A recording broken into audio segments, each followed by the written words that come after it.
Hello all, this is your Nami and today we'll be dealing with grade 9 English CBSE textbook. The name of the chapter is A Truly Beautiful Mind. So once again, welcome to my channel. Imagination is more important than knowledge. This is not said by me, but Albert Einstein. Yes, it's not that subject knowledge does matters, but then it's also truly your imagination or creativity. Who do you think is a genius? For that question, we have a picture in our mind, and that is Albert Einstein.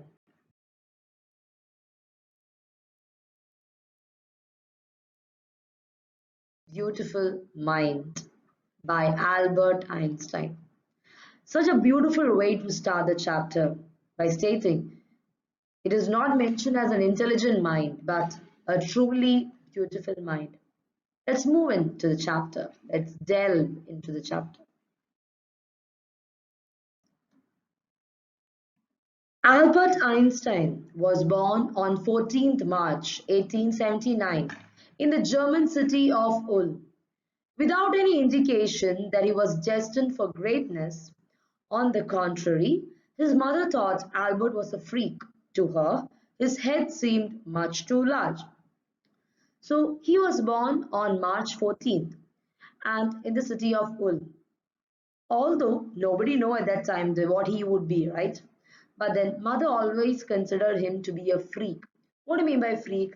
Freak means basically a word used basically to disapprove something. Okay, a person who's unusual when compared to others. Why mother called him a freak? Because his head was too large. There was one reason why the mother thought Albert Einstein was unusual. At the age of 2.5, Einstein still wasn't talking. When he finally did learn to speak, he uttered everything twice. Einstein did not know what to do with other children, and his playmates called him Brother Boring.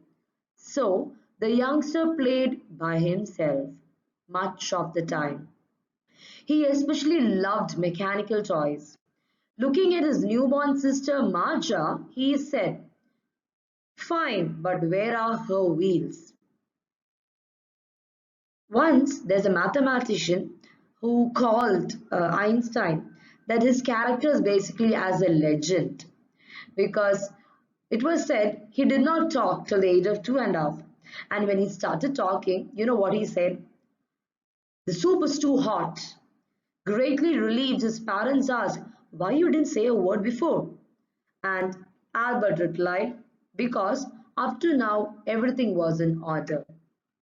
So in this slide, basically I could understand that Albert Einstein couldn't speak till the age of 2.5.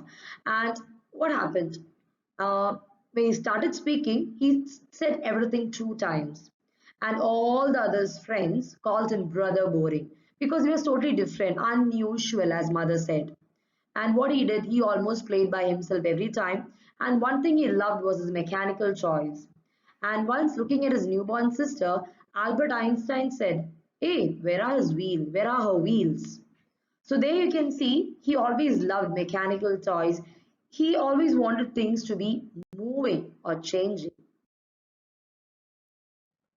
Headmaster once told his father that whatever Einstein chose as a profession wouldn't matter because he'll never make a success at anything.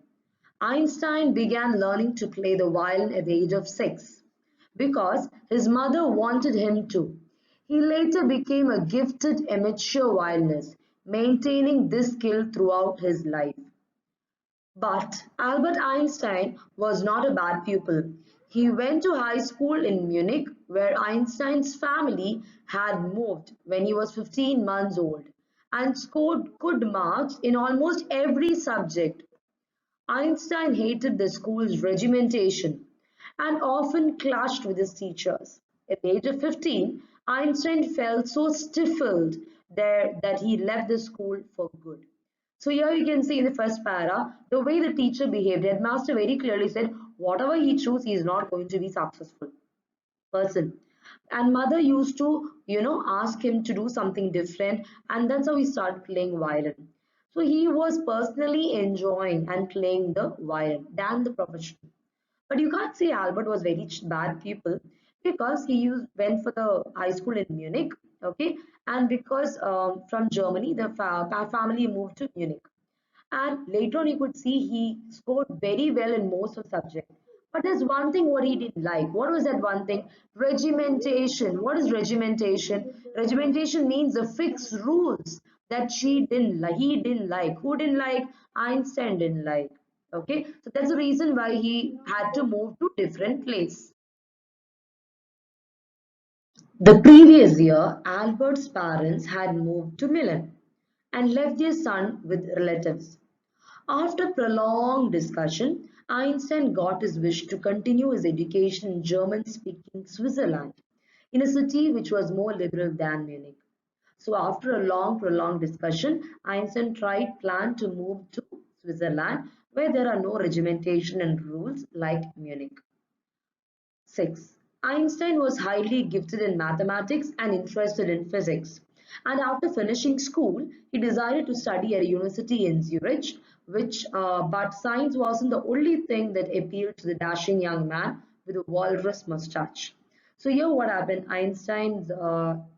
he was a gifted and talented child in mathematics and also in physics, and later on he thought of doing his higher studies in Zurich. And you can also know about his one of the physical features during that time was a walrus mustache. Walrus mustache is basically a mustache where basically it covers almost the the front lip. Okay, it will be a thick mustache, just like the walrus, the animal. Okay.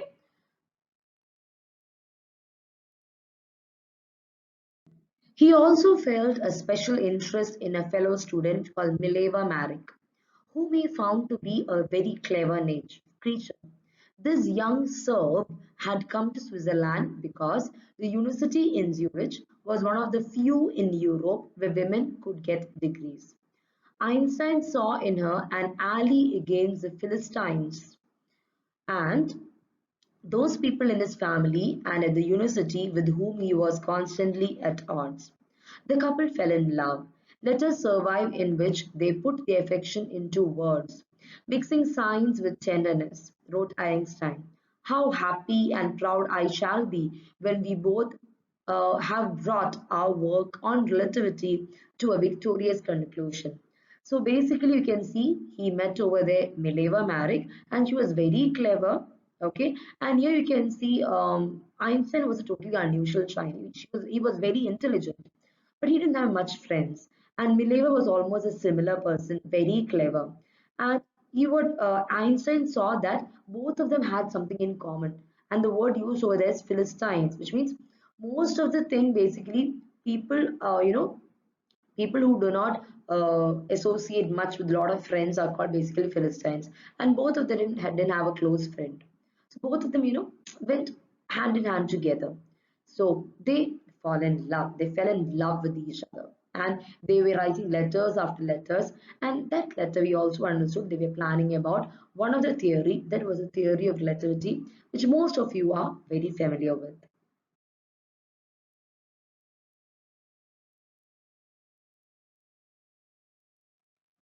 8. In 1900, at the age of 21, Albert Einstein was a university graduate and unemployed. He worked as a teaching assistant, gave private lessons, and finally secured a job in 1902 as a technical expert in the patent office in Bern. While he was supposed to be assessing other people's invention, Einstein was actually developing his own ideas in secret.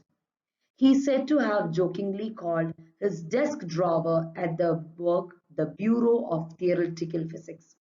So in 1800, we understood that he was initially working as a teacher assistant and giving some private tuitions for children. And later on, 1902, he became a technical expert in a patent office. Patent office is basically where you write the documentation, everything about the inventions, new inventions. But it is said that there in his desk, it is basically his desk where he was sitting, is also called the Bureau of Theoretical Physics. The reason is because the Bureau of Theoretical Physics, he was actually developing his own ideas and inventions in that table. That's why it's called the Bureau of Theoretical Physics. So in this slide, we can understand that Einstein is speaking about the theory of relativity, where two, even the perfectly accurate clocks, one of them will move a little forward. Okay, that is what has been mentioned by theory of relativity. E is equal to mc square, which all are familiar. Okay, and he gives a small, jokingly, he gives a small explanation over here. When you sit with a very nice girl for maybe just 2 minutes, maybe for 2 hours, you feel the time just flew for 2 minutes. And when actually you sit on the hot stove for 2 minutes, you feel was almost like 2 hours. That's basically called theory of relativity. This is a very beautiful way Albert Einstein has explained this theory. While Einstein was solving the most difficult problem in physics, his private life was unraveling. Albert had wanted to marry Mileva right after finishing his studies, but his mother was against it. She thought Mileva who was 3 years older than her son, was too old for him. She was also bothered by Mileva's intelligence. She is a book like you, his mother said. Einstein put the wedding off. So there you can see Einstein just followed the mother's instruction. Although he fell in love with Mileva, but then he couldn't continue with the relationship because of the mother was not willingly ready to get married to Mileva. The reason is mother thought she's also a book like you, so you both might not go together. Anyway, the pair finally married in January 1903 and had two sons. But a few years later, the marriage faltered. Mileva, meanwhile, was losing her intellectual ambition and becoming an unhappy housewife. After years of constant fighting, the couple finally divorced in 1990. Einstein married his cousin Elsa the same year. So in the 11th, after all, they got married, but just like any other married life, they just had few issues and they divorced. And then what happened was she was more just like a housewife, more than the intellectual perspective. And later on, Einstein got married to his cousin Elsa. 12. Einstein's new personal chapter coincided with his rise to world fame. In 1915, he had published his general theory of relativity, which provided a new interpretation of gravity. An eclipse of the sun in 1919 brought proof that it was accurate. Einstein had correctly calculated in advance the extent to which the light from fixed stars would be deflected through the sun's gravitational field. The newspapers proclaimed his work as a scientific revolution. Einstein received the Nobel Prize for Physics in 1921. He was showered with honors and invitations from all over the world and lauded by the press. So in this slide, we can see it is a totally new chapter where 1915, the theory of relativity, where he started with his wife or with his lover during his college days or while he was working, that actually was still going on. And 19, it was the year 1915. It almost took 1915. Okay, it was only in the year 1915 the real theory was published, and it was a huge success. Okay, and the old newspapers declared it as a revolution. And now, for this particular theory of relativity, in 1921, he won the Nobel Prize, and he was lauded by the press with a lot of honors and invitations from different parts of the world. 14. When the Nazis came to power in Germany in 1933, Einstein emigrated to the US. 5 years later, the discovery of nuclear fission in Berlin had American physicists in an uproar. Many of them had fled from fascism just as Einstein had, and now they were afraid of the Nazis could build and use an atomic bomb. So, as you all know about the atomic bomb, its discovery, everything. But actually, to be known, although we know it was Albert Einstein was a part of it, and 5 years later, discovery of nuclear fission in Berlin, which was like an uproar, and they were all scared because it was that point of time of Nazism. And then they would, whether they would build an atomic bomb or not, you know actually what happened rest. Yes, they constructed an atomic bomb. This was one major change from his life, which he never expected, Albert Einstein. 15. At the urging of a colleague, Einstein wrote a letter to the American President Frank D. Roosevelt on 2nd August 1939, in which he warned a single bomb of this type exploded in a port might very well destroy the whole port together with some of the surrounding territory. His words did not fail to have an effect. The Americans developed the atomic bomb in a secret project of their own and dropped it on Japanese cities of Hiroshima and Nagasaki in August 1945. You know very well, even now, we consider the day of Hiroshima and Nagasaki, and we consider the day to be a day of prayer. The reason is, although Einstein he knew the after effects of the atomic bomb, so he even wrote a letter to the Roosevelt, but then it didn't make any effect. And they constructed the atomic bomb, and then you know what happened? The whole area was completely demolished. So in spite of giving them a understanding of what are the after effects, still his letter did not was not given any consideration, which was a very sad factor. And Einstein himself felt so bad that he was a part of the theory of nuclear fission.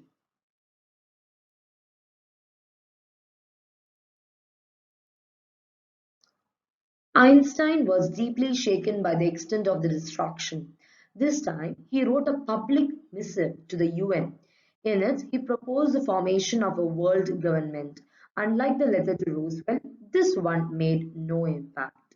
But over the next decade, Einstein got more involved in politics, agitating for an end to the arms buildup and using his popularity to campaign for peace and democracy.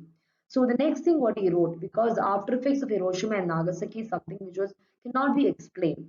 So he wrote a public missive, means public letter to the UN. Okay, and then it was just introduction of the UN. Okay, UN nations basically they come together, they take up decisions of what can be done when there's a problem. So he wrote a letter to UN stating that there should be a world government, that UN should state what each country should do. But just like the letter to Roosevelt, this letter also didn't make any impact on it. But then he took a decision. He's actually a real good model where we can say we can see a lot of good things from him. He knows popularity. He's a Nobel Prize winner. Because of his popularity, what he did, he started to build something, okay, to campaign for the peace and democracy of the country. That is what he did, which is should be appreciated. This was a big task thing, a big thing what Einstein has done. 17. When Einstein died in 1955 at the age of 76, he was celebrated as a visionary and world citizen, as much as a scientific genius. So in 1955, more than being a person of who have found the theory of relativity, he was known as a visionary leader. He knew what would happen in Hiroshima and Nagasaki. He was visionary person who knew forecasting what would happen. So he was, when during his death, he was known as a visionary leader and a scientific genius. Chapter. Question number 1. In what ways was Albert Einstein was an unusual child? How? He was different from others in many ways. Do you think that those who think differently succeed in their life like Einstein? Comment. Yes, Einstein was different because he was not speaking till the age of 2.5, and when he was born, his head was big, and when he started speaking, he was, repeating those words, and then he did not. He was different in many ways. And do you think that those who think differently succeed? Yes. There are many people who have thought differently. It's not just Albert Einstein. It can be anybody. Okay, let it be Thomas Alva Edison or maybe the Wright brothers, or maybe let be anybody, Isaac Newton, or maybe the Steve Jobs, or Warren Buffett. Let be anybody. They all thought differently. That's how they were successful in life. And if you're speaking about unusual children being quiet, yes, Beethoven is one example. Helen Keller is another example. Anne Frank is another example. They all had to undergo a lot of things, but all of them were successful in their life. Question number two, what was Einstein's contribution to the knowledge of science? Which values in his character made him a global citizen? Contribution to the knowledge of science is a theory of relativity, but most of us looking into the values in his character, which made him a global citizen, is basically as a his character of as a visionary leader. His letter to Roosevelt and his letter to the UN did not make an impact, but he was futuristically thinking what might happen if they create atomic bomb, about world government. All these says that he was a visionary leader. So these are the important two questions from this particular chapter. I hope you enjoy the video and it was a very useful one. So see you in the next video. Until then, your enemy leaving. Take care and have a good time. Bye.